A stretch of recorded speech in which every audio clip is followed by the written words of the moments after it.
வாங்க இன்றைக்கி பாசிப்பருப்பு கடையில் எப்படி செய்யணும்னு பார்க்கலாம். இந்த மாதிரி செஞ்சு பாருங்கள், ரொம்ப டேஸ்ட்டாக இருக்குங்க. அதுக்கு வந்து இன்றைக்கி 1 டம்ளர் அளவுக்கு பாசிப்பருப்பு எடுத்திருக்கோம்.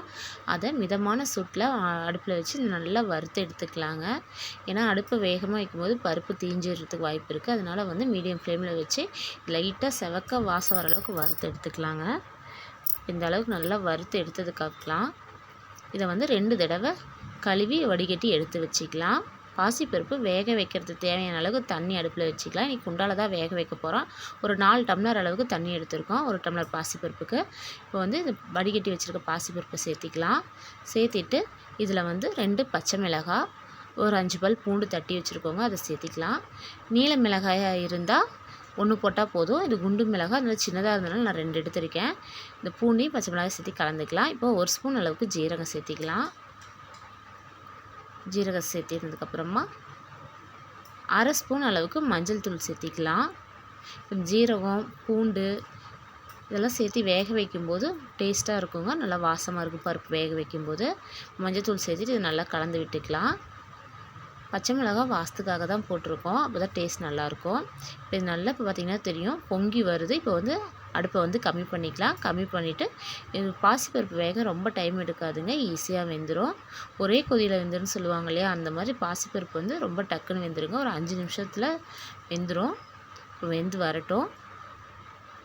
பார்த்திங்கன்னா தெரியும் பாசிப்பருப்பு வெந்து வந்துருச்சு. இப்போ அடுப்பு ஆஃப் பண்ணிக்கலாம். இப்போ தாளிக்கிறதுக்காக 3 ஸ்பூன் அளவுக்கு ஆயில் சேர்த்திக்கலாம்.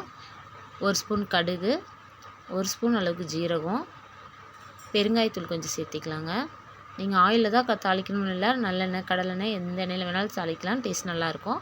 இப்போ காரத்துக்கு தகுந்த அளவுக்கு நான் ஒரு 6 வரமிளகாய் எடுத்திருக்கேன். நீங்கள் காரம் எப்படி இருக்குன்னு தகுந்தது பார்த்துட்டு போட்டுக்கலாம். மிளகாய் பொரிஞ்சதுக்கப்புறமா கட் பண்ணி வச்சுருக்க வெங்காயம், கருவேப்பிலை சேர்த்திக்கலாம். நான் 2 பெரிய வெங்காயம் கட் பண்ணி எடுத்திருக்கேங்க. சின்ன வெங்காயம் கூட சேர்த்திக்கலாம், டேஸ்ட் இன்னும் நல்லாயிருக்குங்க. இப்போ வெங்காயம் நல்லா வதக்கி எடுத்துக்கலாம். வெங்காயம் நல்லா வதங்கி வரட்டும். வெங்காயம் வதங்கினதுக்கப்புறமா ஒரு தக்காளியை பொடியாக கட் பண்ணி வச்சுருக்கோம், அதை சேர்த்திக்கலாம். இப்போ இந்த தக்காளி நல்லா வதங்கி வரட்டும். வெங்காயம் தக்காளி நல்லா ஒன்று சேர வதங்கி வரட்டுங்க. இப்போ பார்த்திங்கன்னா தெரியும் தக்காளி வெங்காயம் நல்லா வதங்கி வந்துருச்சு. இதை இந்த பருப்போடு சேர்த்திக்கலாம். பருப்போடு சேர்த்ததுக்கப்புறமா இந்த பாசிப்பருப்பு தேவையான அளவுக்கு உப்பு சேர்த்திக்கலாம். கல் உப்பு சேர்த்திட்டு மத்து போட்டு கடைஞ்சி எடுத்துக்கலாங்க. இது ரொம்ப ஸ்ட்ரெயின் பண்ணி கடையணும்லாம் அவசியம் இல்லைங்க, ஏன்னா நல்லா பாசிப்பருப்பு வெந்திருக்கு. இப்போ நல்லா கடைஞ்சிட்டு வந்தாச்சு. அவ்வளோதாங்க, பாசிப்பருப்பு கடையில் ரெடி ஆயிடுச்சு. ஈஸியாகவும் இருக்குங்க, டேஸ்ட் ரொம்ப நல்லாயிருக்கும். சூடான சாப்பாட்டில் நெய் போட்டு சாப்பிடும்போது ரொம்ப டேஸ்ட்டாக இருக்கும். நீங்களும் செஞ்சு பாருங்கள். வீடியோ பிடிச்சினா லைக் பண்ணுங்கள், ஷேர் பண்ணுங்கள், சப்ஸ்கிரைப்